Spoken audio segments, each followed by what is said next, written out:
Well, this weekend is the Memorial Day holiday weekend, and Memorial Day is on Monday. We're going to learn more about the origins and maybe some burial practices. Father Ross has been doing some research, has got lots of notes here.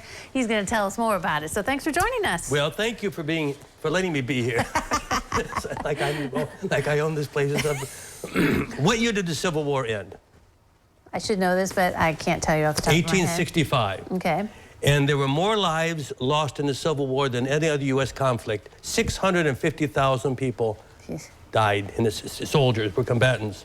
So in the late 1860s, Americans in various towns began in the springtime to have tributes to fallen soldiers. And one of the earliest Memorial Day events just happened to be organized by a group of freed slaves in Charleston, South Carolina. Evidently, towards the end of the Civil War, a number of Union officers were taken to Charleston, and they repurposed a racetrack, but the conditions there were so horrendous, 250 Union soldiers died. So on the day that the emancipation occurred, these former slaves marched in to that cemetery, to that place, they called it the Racetrack Cemetery, and they began to start mourning the soldiers who were there and celebrating the victory, so to speak, that they had brought about.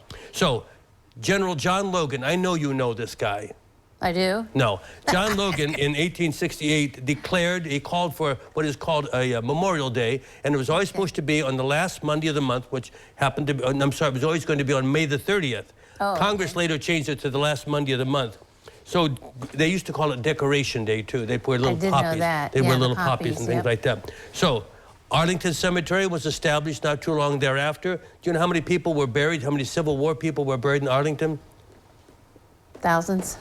Well, you're not far from it. 20,000 people, 20,000 soldiers were buried there. Wow. And so James Garfield spoke at it when they inaugurated the Arlington National Cemetery. 5,000 people showed up for that experience. Well, here's what it is. It's all been repurposed, so to speak. It's no longer just celebrating Civil War days, but all the wars.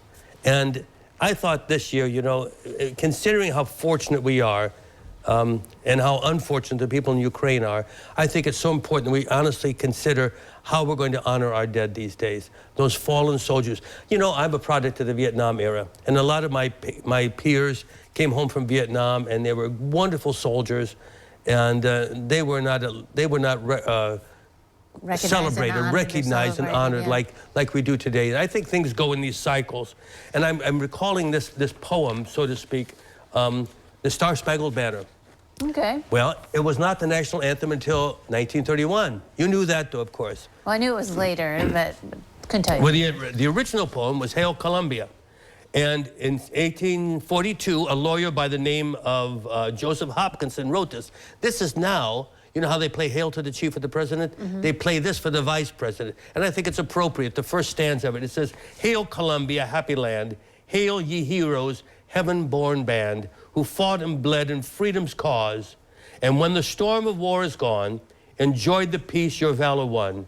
Let independence be our boast, ever mindful what it cost, ever grateful for the prize. Let its altar reach the skies. Now, I don't know if I could hum that tune because I don't think I've heard it when the vice presidents come here. Yeah.